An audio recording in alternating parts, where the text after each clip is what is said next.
This is the Analysis in Change with Nathan Williams and Neil Kieran.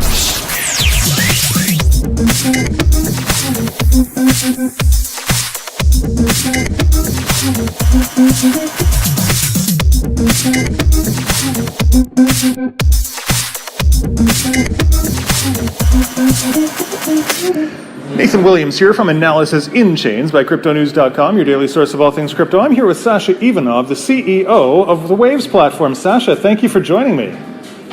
Thank you for having me, guys. All right, so you're here on a roadshow here in Berlin and promoting your new smart contracts. Tell us a little bit about them. So we are launching so-called non-Turing complete smart contracts. It's probably the first new approach to smart contracts.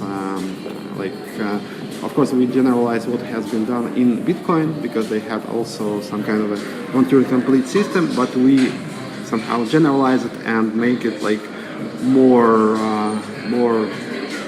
accessible for different applications.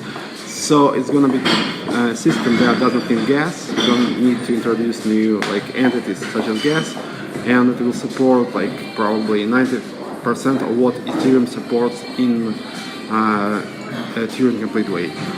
So a lot of competition is going on right now among the base protocols, and you were one of the first there with Waves competing with Ethereum, and now you've got new entrants to the market like EOS and some newer ones. What are your thoughts on these base protocols? Is there going to be one winner, do you think, or do you think we're going to find an ecosystem with a number of them all living in harmony?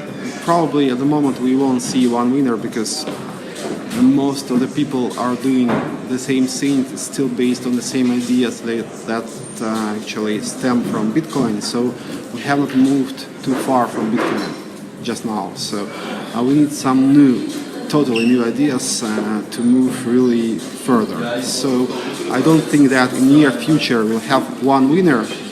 And I just don't think that there can be one system to actually meet all the needs because you have too many applications.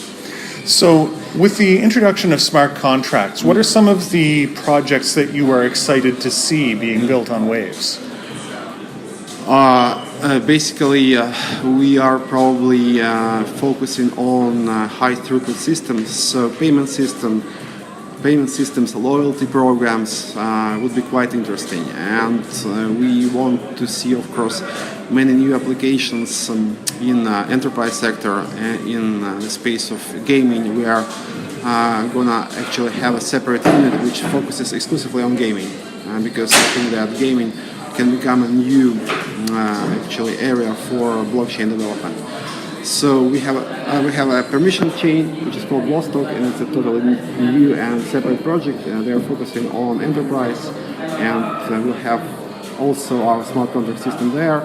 And there we'll see probably a wider range of applications. And Waves is going to be focusing on tokenization, on high throughput solutions, gaming, trading, of course, because we have probably the most working, so to say, decentralized exchange at the moment, and we're going to, of course, develop it as well.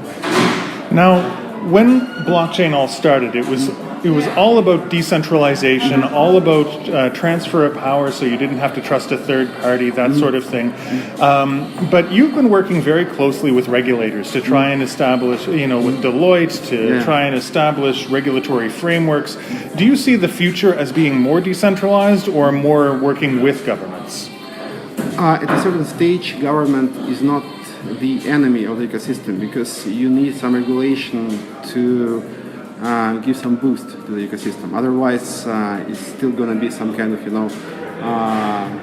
niche solution for certain projects. To make it really ubiquitous, you need it to be widespread, it needs to be adopted by the government and by big companies. That's why we do need regulation, but it has to be a regulation which won't kill, of course, the ecosystem. It has to be a regulation that helps the ecosystem grow, that is not too restrictive. And we must help those guys have some proper laws, because otherwise the laws can be too restrictive and they will harm the ecosystem. They won't do it any good. Now, different governments have had different reactions to blockchain platforms. Which areas and which regions do you see as the most friendly going forward?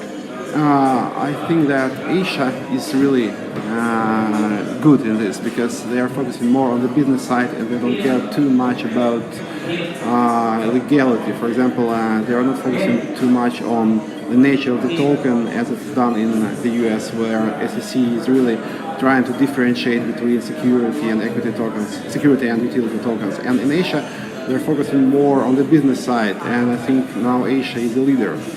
South Korea, Japan, China is of course is a bad example, but they're focusing more on the technology as well. So, and also I'd like to highlight such countries as Malta, for example, because for those offshore locations, the whole ecosystem might be quite interesting. They will give them new energy, new application for their like offshore nature of their like business, so to say. So, and Malta is doing really well. Also, maybe what else? Switzerland is not so bad.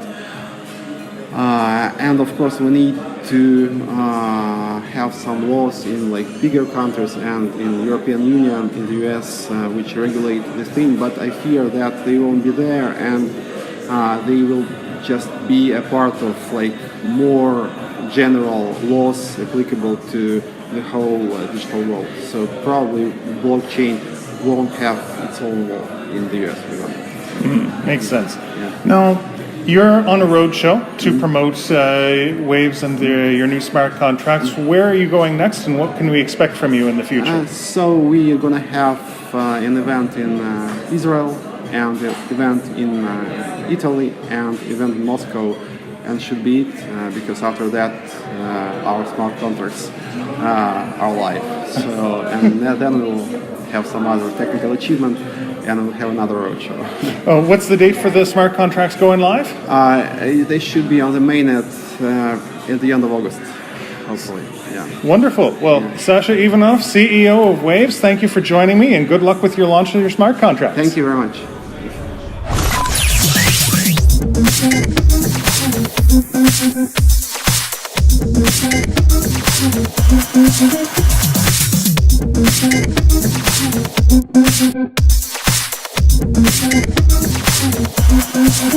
Thank you.